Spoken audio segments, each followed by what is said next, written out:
part 1 we have started the last chapter, first the third level. आज उसका ही हम second part पढ़ेंगे. In the first part we have read 2 pages of the book NCERT Vistas. आज से third page पढ़ना start करेंगे. इस page को पढ़ने से पहले मैं आपसे अर्ज करना चाहती हूँ, रिक्वेस्ट करना चाहती हूँ कि please please please please please like my videos, please share among your friends. If you will share it, if you will subscribe my channel, then I will also motivate and will also give and provide more and more efforts. So please, once again, please accept my request. Please like, comment and share my channel, subscribe my channel and press the bell icon. If you are needing any portion of grammar writing section, सबके link, सबके videos के link मेरे description box में दिए गए हैं. मेरे channel को सब्सक्राइब कीजिए, बेल आइकन प्रेस करिए, आपको हर तरीके की सुविधा वहाँ उपलब्ध मिलेगी. सो आज का चैप्टर स्टार्ट करते हैं. Third page. Sometimes I think Grand Central is growing like a tree, pushing out new corridors and staircases like roots.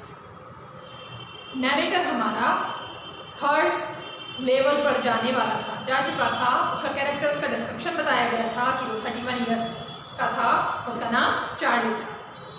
Office में देर होने से वो प्रायः बस न लेकर रेलवे से ही जाया करता था. सबवे को ही अपनाया करता था कि जिससे वो अपना टाइम बचा सके. उसकी वाइफ का नाम था लुइसा.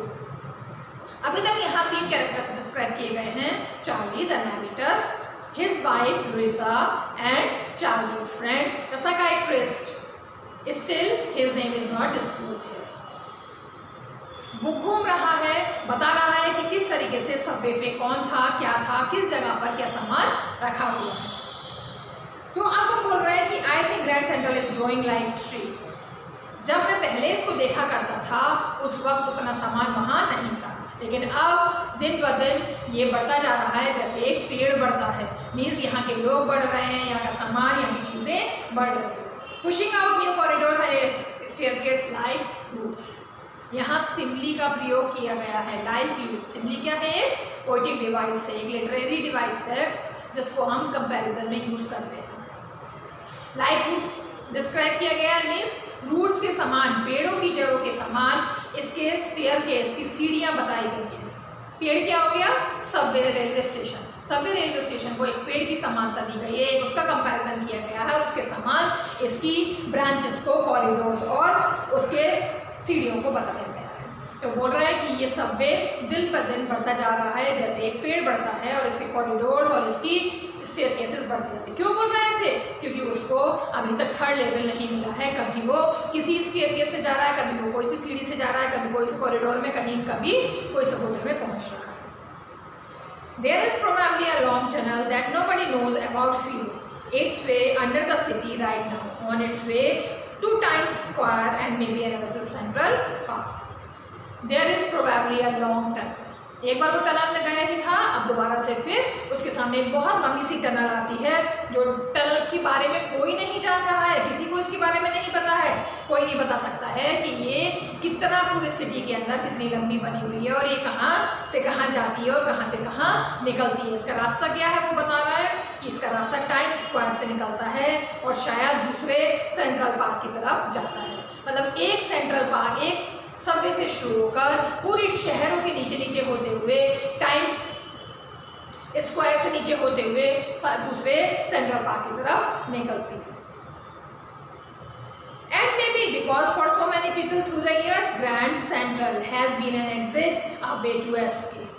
अब बोल रहा है हाँ, शायद भागने के लिए, वहाँ से बचने के लिए, वो वहाँ की भीड़ से बचने के लिए, वो सिटी में न जाने के लिए इस टनल का प्रयोग करते आ रहे हैं, इस ग्रैंड वे का यूज करते हुए आ रहे हैं.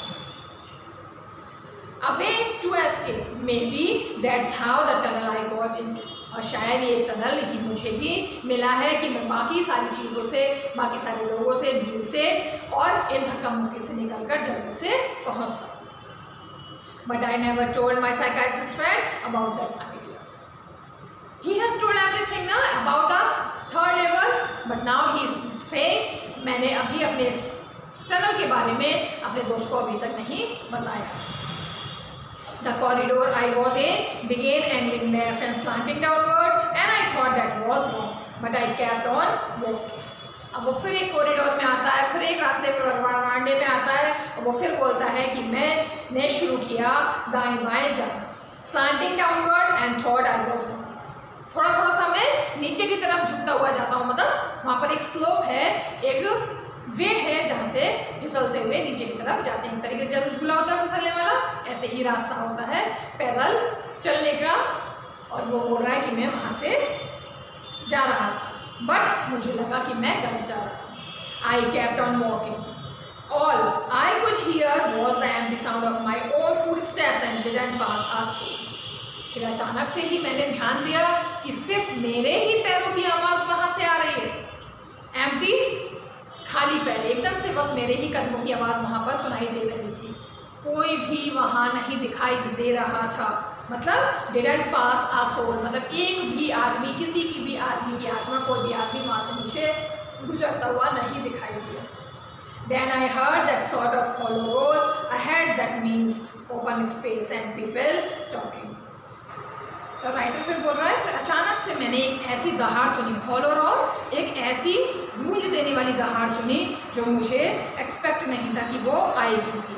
इसका मतलब ऐसी आवाज़ थी जो खाली जगह पर, खाली जगह होती है लेकिन बंद होती है, वो गूंजती आवाज़ इको करती है, वैसे ही वो बोल रहा है मुझे वैसी आवाज़ सुनाई दी। फिर अचानक से मुझे लोगों की बात करने की आवाज़ें दिखाई दी, मुझे जल्दी ही रियलाइज़ हुआ कि यहाँ पर कुछ लोग हैं जो बात कर रहे हैं। The tunnel turn sharp left, I went down a short flight of stairs and came out on the third level at Grand Central Station. Tunnel के अंदर वो जा रहा है, continuously he is walking and at randomly he saw that so many people are there.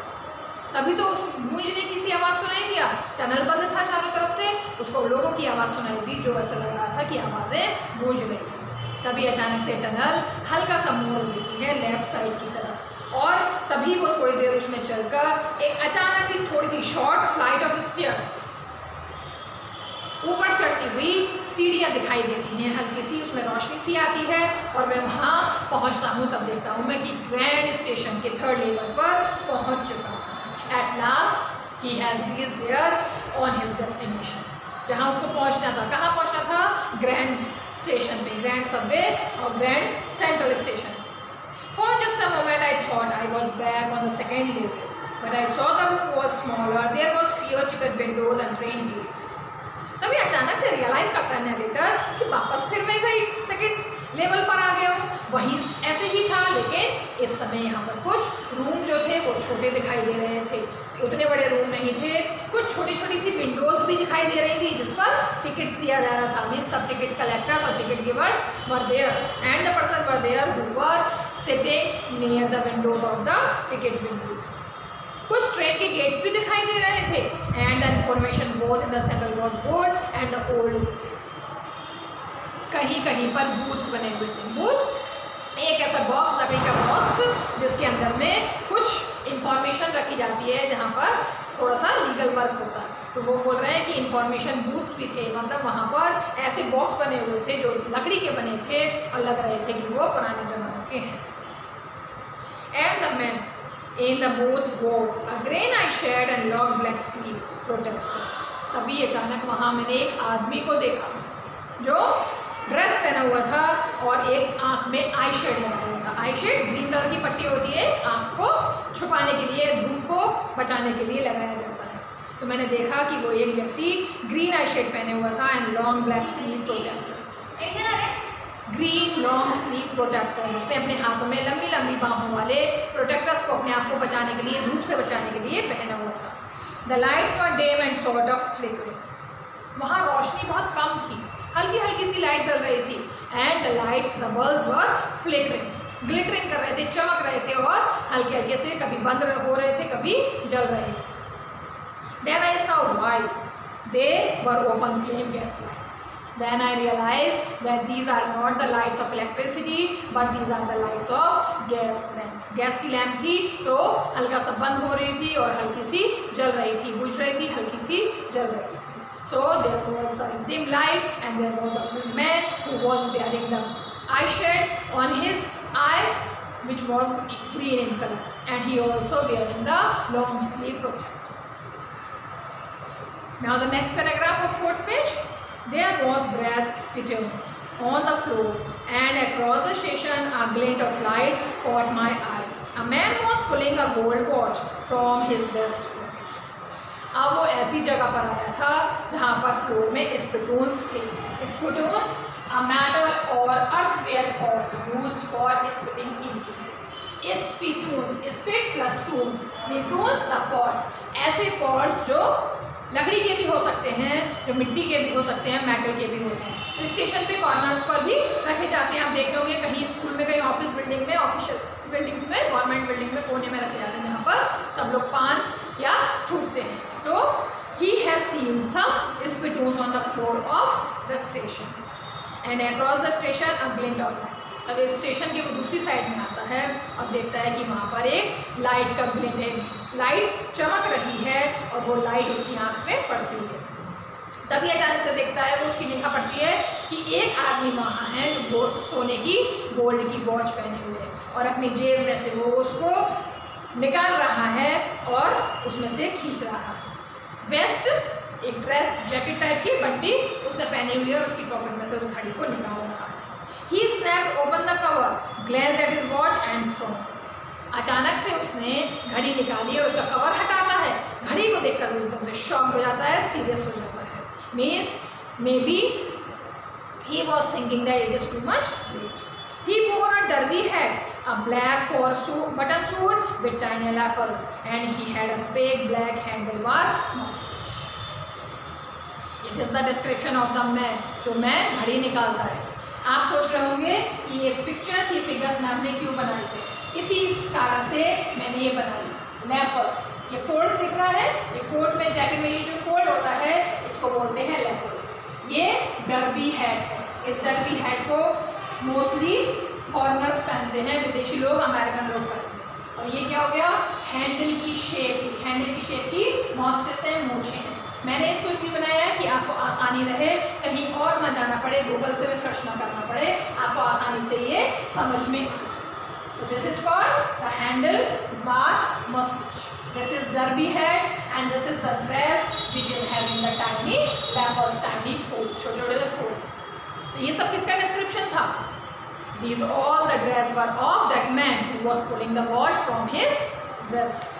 अपनी waste से जो घड़ी निकाल रहा था उस व्यक्ति ने एक ब्लैक कलर का सूट पहने हुआ था जिसमें 4 बटन लगे हुए थे और छोटे छोटे से लैपल से. यहाँ पर बटन लगे हुए थे, नीचे में बटन थे उसकी ड्रेस में और ये लैपल बने हुआ था. उसने सुंदर सा ड्रेस पहना हुआ था और उसकी मूछें को हैंडल बार जैसी थी, हैंडल जैसी मूछें. Then I looked around and saw that everyone in the station was dressed like 18, 19 something. अचानक से मेरी निगाह पड़ती है स्टेशन पे जितने भी लोग हैं सारे 18 और 19 साल के हैं. I was shocked. The narrator is saying that he was shocked to see the people who were all around 80 and 90. I never saw so many beards, sideburns and fancy mustaches in my life. इस तरीके के लोगों को मैंने आज तक नहीं देखा था जिनकी लंबी लंबी दाढ़ी थी. बियर्ड्स मीन्स दाढ़ी, लंबी लंबी दाढ़ी थी. और फ्लिकर्स यहाँ की साइड की कल में जो अधिकतर जेंट्स लोगों की होती हैं या फिर जो तक मुनीम लोगों की होती है, मुस्लिम लोगों की होती हैं, सरदारों की होती हैं. तो उन लोगों की मुस्टिच को देखकर, साइड बर्स मैंने देखकर, और अलग अलग तरीके की वो लोग मूछें मालूम थे. मीन्स सबकी फैंसी मूछें थी. इतने सारे लोगों की जिसकी अलग अलग मूछें हैं, दाढ़ी बनी हुई हैं, साइड बर्स हैं, ऐसे लोगों को मैंने आज तक जीवन में नहीं देखा.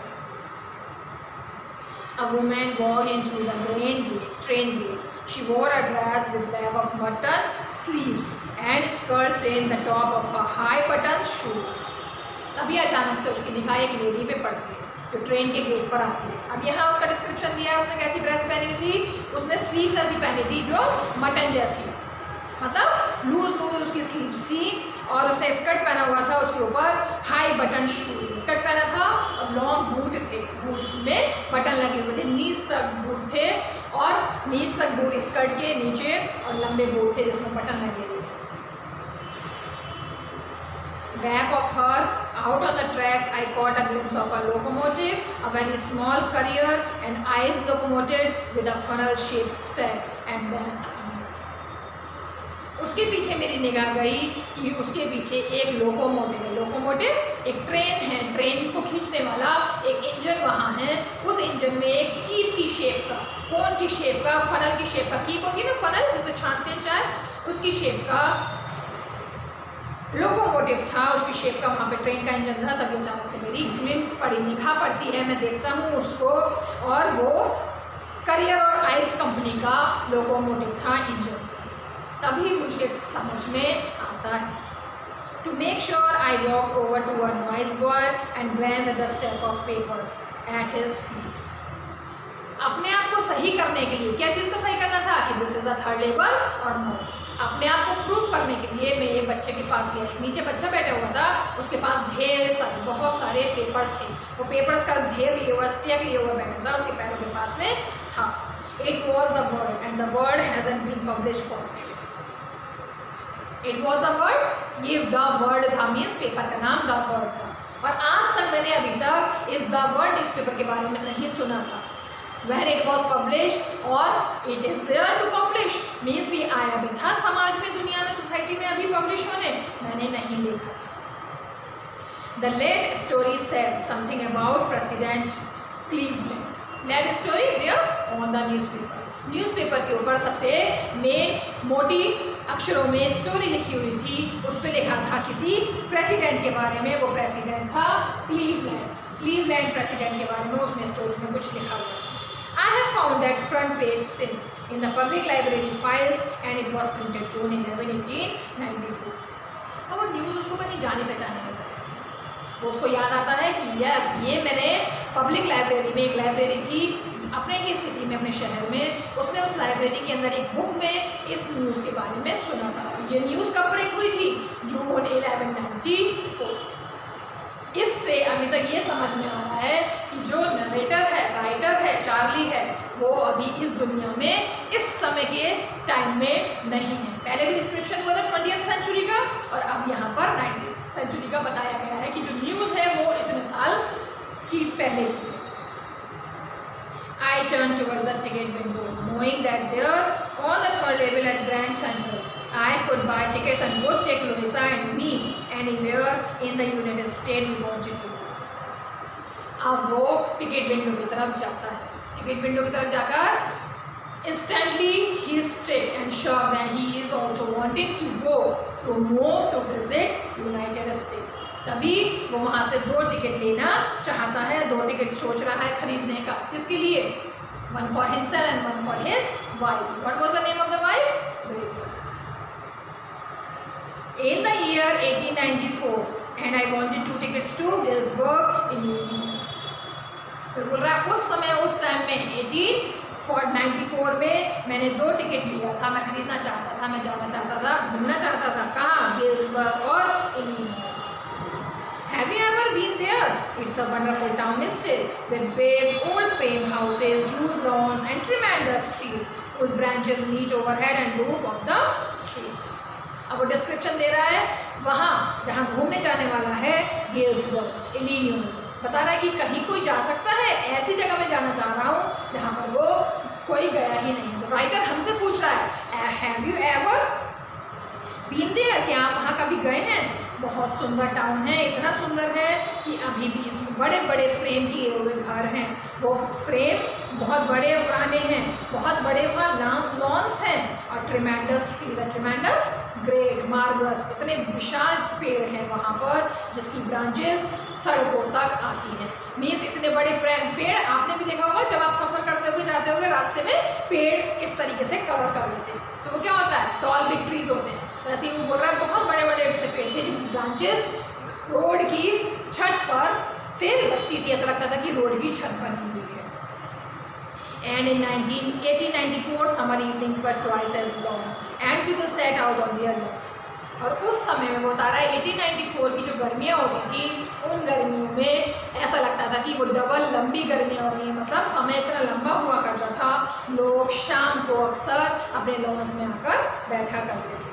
The man smoking cigars and talking quietly, the woman waving palm leaf fans with the fireflies all around in a peaceful. सब अपने अपने कामों में मस्त रहते थे, मग्न रहते थे। आदमी लोग क्या करते थे, सिगार पीने में लगते थे, सिगरेट पीते थे और चुपचाप से बातें, मतलब आराम से अपने आप से बातें किया करते थे। और वहाँ की जो लेडीज़ थी वो पंखा बुना करती थी, किससे? पाम लीव से। पाम जानते हैं ना, एक पेड़ होता है, बहुत बड़े बड़ी उसकी लीव्स होती हैं, उस पाम के पत्तों से वो फैन को, पंखों को बनाया करती थी। और उसमें फायर फ्लाई चारों तरफ उसमें जुगनू जैसे ग्लिटरिंग मोती जैसे कुछ लगाया करती थी। फायर फ्लाइज क्या हुआ? जुगनू। इन अ पीसफुल वर्ल्ड, ऐसा लगता था कि वो पूरे दुनिया, शांति भरे हुए दुनिया में आराम से बैठे हुए अपने काम में मगन। To be back there with the first world war is still 20 years off. वापस अगर वहाँ वो समय ऐसा था कि उस समय वर्ल्ड वॉर हुआ ही नहीं था, उसके 20 साल बाद भी वर्ल्ड वॉर होना था, जो कि फर्स्ट वर्ल्ड वॉर था। And the world war second over 40 years in the future. और उसके 40 साल बाद सेकेंड वर्ल्ड वॉर होना था। I wanted two tickets for, मैं वहीं जाना चाहता हूँ, इसलिए मैं 2 टिकट खरीदा। That's it for today. मज़ा आया? स्टोरी समझ में आई? If you are having any confusion then you can comment. Please keep watching, please give me your blessings, please give me your. Bye bye.